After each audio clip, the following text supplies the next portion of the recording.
فلاں کو اندر کرو، فلاں کے ایڈز بند کروا دو، فلاں کا چینل بند کروا دو، فلاں صحافی کو گولیاں مروا دو، فلاں کو اغوا کر دو. اور ہم خواتین صحافی، مجھے ڈیتھ تھریٹس ملی ہیں پی ٹی آئی کی طرف سے، ریپ تھریٹس ملی ہیں. کیا یہ جسٹیفائڈ ہے؟ یہ ایموشنل کیا آپ کا ایک بیگیج ہے؟ کیا یہ آپ کا ایموشنل کتھارسس ہو رہا ہوتا ہے جب آپ کسی کو ریپ تھریٹ دے رہے ہوتے ہیں، ڈیتھ تھریٹس دے رہے ہوتے ہیں، گالیاں نکال رہے ہوتے ہیں؟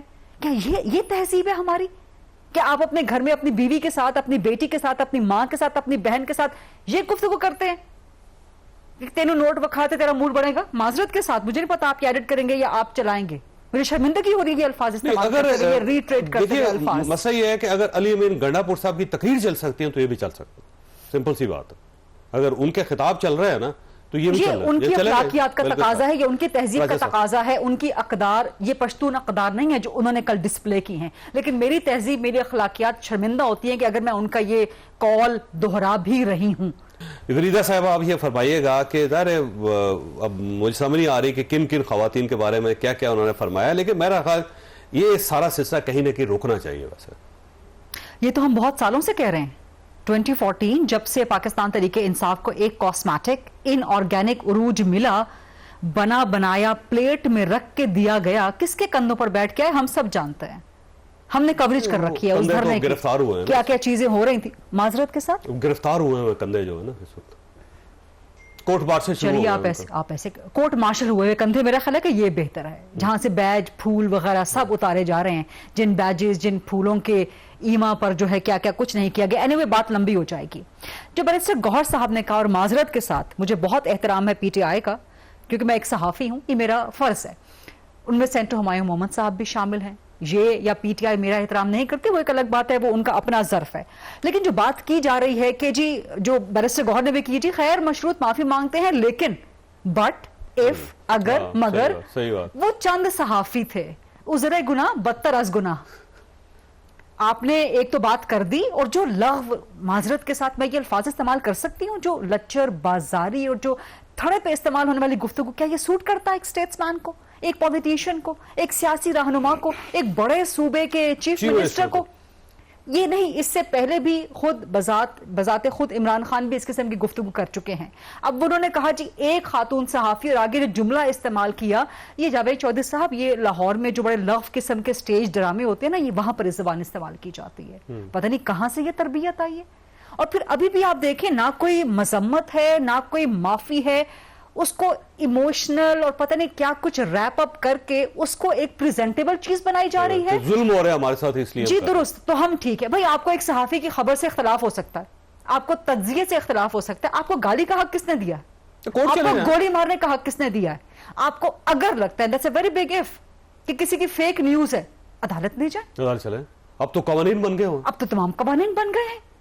تو آپ کو یہ جو طریقہ اختیار کیا گیا ہے نا، یہ بڑا ڈینجرس ہے. یہ 2014 سے معذرت کے ساتھ P T I press predator کا خطاب کس کو ملا تھا؟ عمران خان کو ملا تھا. عمران خان کے دور میں سب سے لووسٹ رینکنگ پہ تھا پریس فریڈم انڈیکس میں پاکستان. اور ابھی بھی آپ کچھ نہیں سیکھ رہے. یہی سینگ آپ نے پھنسائی جب آپ کی فیڈرل گورنمنٹ آئی، پہلی بار آپ کو ملی. بہتر ہوتا کہ آپ گورننس کرتے، آپ اپنے آپ کو بہتر ثابت کرتے. نون سے، پیپلز پارٹی سے، شریفوں سے اور زرداری سے آپ پھنس گئے. میر شکیل کو اندر کرو، فلاں کو اندر کرو، فلاں کے ایڈز بند کروا دو، فلاں کا چینل بند کروا دو، فلاں صحافی کو گولیاں مروا دو، فلاں کو اغوا کر دو. اور ہم خواتین صحافی، مجھے ڈیتھ تھریٹس ملی ہیں پی ٹی آئی کی طرف سے، ریپ تھریٹس ملی ہیں. کیا یہ جسٹیفائڈ ہے؟ یہ ایموشنل کیا آپ کا ایک بیگیج ہے؟ کیا یہ آپ کا ایموشنل کتھارسس ہو رہا ہوتا ہے جب آپ کسی کو ریپ تھریٹ دے رہے ہوتے ہیں، ڈیتھ تھریٹس دے رہے ہوتے ہیں، گالیاں نکال رہے ہوتے ہیں؟ کیا یہ تہذیب ہے ہماری کہ آپ اپنے گھر میں اپنی بیوی کے ساتھ، اپنی بیٹی کے ساتھ، اپنی ماں کے ساتھ، اپنی بہن کے ساتھ یہ گفتگو کرتے ہیں؟ تینوں نوٹ وکھاتے تیرا موڈ بڑھے گا؟ معذرت کے ساتھ، مجھے نہیں پتا آپ کیا ایڈٹ کریں گے یا آپ چلائیں گے. مجھے شرمندگی ہو رہی ہے یہ الفاظ استعمال کرتے ہوئے، ریٹریٹ کرتے ہوئے الفاظ. مسئلہ یہ ہے کہ اگر علی امین گنڈا پور صاحب کی تقریر چل سکتی ہیں تو یہ بھی چل سکتا ہے. سمپل سی بات ہے. اگر ان کے خطاب چل رہے ہیں نا تو یہ بھی چل رہا ہے. ان کی اخلاقیات کا تقاضا ہے، یہ ان کی تہذیب کا تقاضا ہے، ان کی اقدار، یہ پشتون اقدار نہیں ہے جو انہوں نے کل ڈسپلے کی ہیں. لیکن میری تہذیب، میری اخلاقیات شرمندہ ہوتی ہیں کہ اگر میں ان کا یہ کال دہرا بھی رہی ہوں. ٹھیک ہے. اچھا پرائز صاحب، اب یہ فرمائیے کہ ساری صورتحال آپ کے سامنے، علی امین گنڈا پور صاحب کا کیا فیوچر ہے؟ ویسے کیا فیوچر ہونا ہے؟ اسی وجہ سے تو وہ چیف منسٹر بنے ہیں. چلے جو ان کے اندر ایگریشن ہے، اسی وجہ سے تو ان کو چنا گیا چیف منسٹرشپ کے لیے. اور کیا خوبی تھی بتائیے مجھے، یعنی جو انہوں نے ڈسپلے کیا. ویسے یہ عجیب سی ہم باتیں کر رہے ہیں کہ جو باتیں کل ہوئیں یہ پہلی بار ہوئی ہیں. اس ایگریشن کے ساتھ پہلی دفعہ مریم کا لفظ اس لہجے میں خود بانی پی ٹی آئی نے استعمال کیا تھا. او مریم، مجھے اچھی طرح یاد ہے. پھر جب یہ کہا تھا کہ آپ کے خام میرا اتنا نام آگے بہت واحد فکر ہے، ٹھیک ہے نا، آپ کو یاد نہیں ہے. سو کون سی نئی بات ہے جو پی ٹی آئی کے سٹیج سے ہمارے سامنے آئی ہے جس پہ ہم اتنی بحث کر رہے ہیں کہ پتہ نہیں کل کیا ہوگا، کیا ہو گیا تھا. اور دوسرا ایک بات میں ضرور کرنا چاہ رہا ہوں، یہ اپالوجیٹک یا ڈیفینسو جو آرگیومنٹ ہے نا کہ ہمارے ساتھ بڑا ظلم ہو گیا تو ہمارے اندر نفرت آئی ہوئی ہے. ابھی وزیر اعظم تھے تو نفرت میں کہتے تھے یہ جانور ہیں، ابھی کچھ نہیں ہوا تھا. اگر 9 مئی کے بعد کا ظلم گن رہے ہیں تو 9 مئی کو اور 10 اپریل 2022 میں 13 مہینے کا فرق ہے.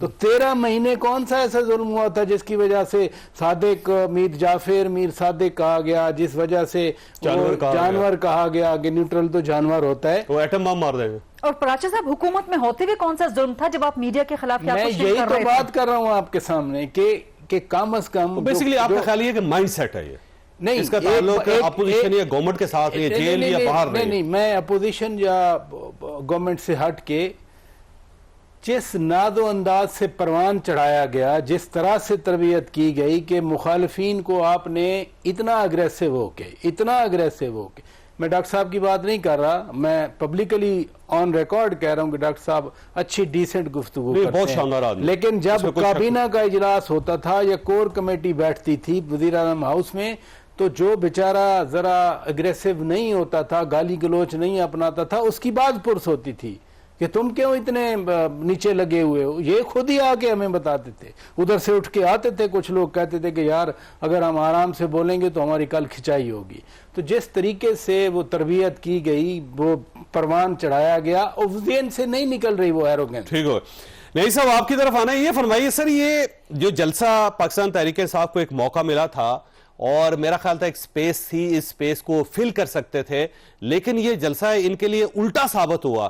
تو آپ کیا سمجھتے ہیں کہ یہ جو گنڈا پور صاحب جو ہیں انہوں نے خودکش حملہ کر دیا پارٹی کے اوپر؟ دیکھیں جی جاوید صاحب، جو تھوڑی میری انڈرسٹینڈنگ ہے معاملے کی، تو یہ جلسہ جو آرگنائز کر رہے تھے، یہ جو کرتا دھرتا تھے، وہ میرے خیال میں وہ زیادہ کمپلائنٹ تھے ایکسٹریشن کے ساتھ ادر دین تحریک انصاف کے بانی تحریک انصاف کے ساتھ. پہلے ایک بات اور ذہن میں رکھیں، اس وقت میری بالکل نپی تلی رائے ہے، اور یہ بہت آپ نے میرا خیال ہے کہ اتنی جینٹل مین لائک ڈاکٹر ممبر صاحب جو بیٹھے ہیں، تو یہ تحریک انصاف کے جو بندے ہیں نا، یہ کبھی سامنے آپ ان کو کوئی مقام نہیں دیکھیں گے. یہ موجود تھے جب علی گور کو نے بنایا ہوا چیئرمین تحریک انصاف کا، یہ موجود ہوں گے کہ جب انہوں نے باقی جو لوگ ہیں جو کمپلائنٹ ہیں اسٹیشن کے ساتھ ان کو اہمیت دی تھی. تو میری تو جو نپی تلی رائے وہ یہ ہے کہ جو لوگ تو تحریک انصاف کے بہت ایکٹیوسٹ ہیں، بڑے جینوئن ہیں، سنسیئر ہیں، وہ بیٹھے ہیں اس وقت جیلوں کے اندر. ان کو تو بالکل نہیں چھوڑا جائے گا، چاہے انہوں نے کوئی قصور کیا یا نہیں کیا. یاسمین راشد صاحب ہو گئی، محمود رشید صاحب ہو گئے، اعجاز چودھری صاحب ہو گئے، اب دیکھ لیں گے، کیونکہ ان کو پتہ ہے کہ یہ لوگ لاہور کے اندر یہ ٹو ایکٹیوسٹ ہیں اور یہ کمپرومائز نہیں کریں گے. میں ساروں کو جانتا ہوں ذاتی طور پہ، یہ بڑے کمال کے لوگ ہیں. اور حقیقت یہ ہے کہ ان تینوں میں میں یہ بھی کہہ دیتا ہوں کہ 9 مئی کے اندر ان تینوں کا کوئی دوش نہیں ہے، سوائے اس کے کہ یاسمین راجد صاحب لیڈ کر کے گئے پروٹیسٹ کی حد تک، اور باقی وہ تب بھی منع کرتی نہیں ہے، ان کی ریکارڈنگ ہے کہ اندر نہ جو. خیر یہ دوسری بحث ہے. اور جو بندے اس وقت اسٹیبلشمنٹ کے ساتھ کمپلائنٹ ہیں، ان کے پاس پارٹی ہے، ان کے پاس کے پی کا ثبوت ہے، ان کے پاس پنجاب کی پارلیمانی کمیٹی ہے، اور تقریباً انہی کے پاس سینٹ کی جو باغ ڈور ہے یا جو اس کا انتظام ہے. اور جب نیشنل اسمبلی کے اندر جو لوگ طریقے صاحب کرتا دھرتا ہے یا جو لیڈر بنے ہوئے ہیں، وہ سارے کے سارے جو ہیں اسٹیبلشمنٹ کے اپنے بندے ہیں. اب آپ آگے آ جائیں، چونکہ میں نے کہہ دیا کہ، اور میں ایک دفعہ نہیں، میں تو میرا خیال ہے جس دن مجھے ابھی تک یاد ہے بدھ کا دن تھا، مجھے تاریخ یاد نہیں، کہ جب تحریک انصاف نے کوئی 12 بجے یکدم ٹی وی پہ آیا کہ علی امین گنڈا پور صاحب جو ہیں ان کو چیف منسٹر کے لیے نامینیٹ کر دیا گیا، فلاں صاحب کو وزیر اعظم کے لیے، فلاں صاحب کو اللہ آپ کا بھلا کرے پنجاب کے وزیر اعلیٰ کے لیے، تو میں نے حقیقت ہے کہ سر پکڑ لیا تھا کہ میں جس آرام سے عمران خان صاحب نے تحریک انصاف پکڑا دی تھی اسٹیبلشمنٹ کو، اس کی باغ ڈور، اس کا صدر، اس کی سیکرٹری، میرا تو کوئی لینے دینے نہیں ہے، تحریک انصاف جانے، میں غلط ہوں تو ٹھیک ہے۔ اب یہ بتائیں کہ جو علی امین گنڈا پور نے تقریر کی ہے، میں آپ کو حلفاً کہتا ہوں کہ یہ تقریر اسٹیبلشمنٹ کو بارہ کھاتی ہے، اور یہ وہ تقریر ہے جس نے تحریک انصاف کو بھی اٹھا دیا ہے، جس سے تحریک انصاف کے چیئرمین کو جو پوائنٹ ہوگا کہ علی امین گنڈا پور نے یہ بات کی ہے تو وہ بھی اٹھ کھڑے ہوں گے، ان کو وہ بھی اپ بیٹ ہوں گے کہ یار کمال کیا ہے، اور یہی اسٹیبلشمنٹ چاہتی تھی۔ علی امین گنڈا پور صاحب کے بارے میں دبارہ وہ بات دہراتا ہوں جو میرے خیال ہے 1 درجن سے زیادہ دفعہ میں کہہ چکا ہوں، اگر وہ اسلام آباد پہ چڑھائی کرے تو سمجھیں کہ نظام ہمارا خطرے میں ہے، اسٹیبلشمنٹ سے یہی کام کروانا چاہتی ہے۔ اگر وہ جا کے شہباز شریف سے میٹنگ کرے یا کور کمانڈر کے ساتھ جا کے لنچ یا ڈنر کرے، سمجھیں کہ نظام آرام سے سموتھلی چلتا رہے گا۔ یہ آپ کا لٹمس ٹیسٹ ہے نظام کو ٹیسٹ کرنے کا کہ اسٹیبلشمنٹ نظام کو لپیٹنا چاہتی ہے یا نہیں لپیٹنا چاہتی۔ اور علی امین گنڈا پور نے جو باتیں کی ہیں، انہوں نے تحریک انصاف کے جلسوں کو ایسا کنٹیمنیٹ کیا ہے کہ اس کی جو کلپس ہیں تحریک انصاف اس وقت ملین میں وائرل کر رہی ہے آل اکراس دا گلوب۔ اب یہ سمجھدار آدمی بیٹھے ہیں آپ کے سامنے ممبر صاحب، ہمارے سامنے ان کا موقع بھی ہونا چاہیے، بالکل کریں، یہ وہ یہاں پہ میرے ساتھ نہ دیں، لیکن یہ سول سرچنگ وہاں جا کے ضرور کریں کہ ان کے ساتھ ہاتھ کیا ہو رہا ہے۔ اور مجھے یقین ہے نا بھٹو صاحب کی، چونکہ میں اس وقت خود ایکٹیوسٹ تھا، بھٹو صاحب کے خلاف ایکٹیو تھا۔ نیسا آپ ساتھ ہی ہے کہ میں نے چھوٹی سی بریک لے لی اور بریک کے بعد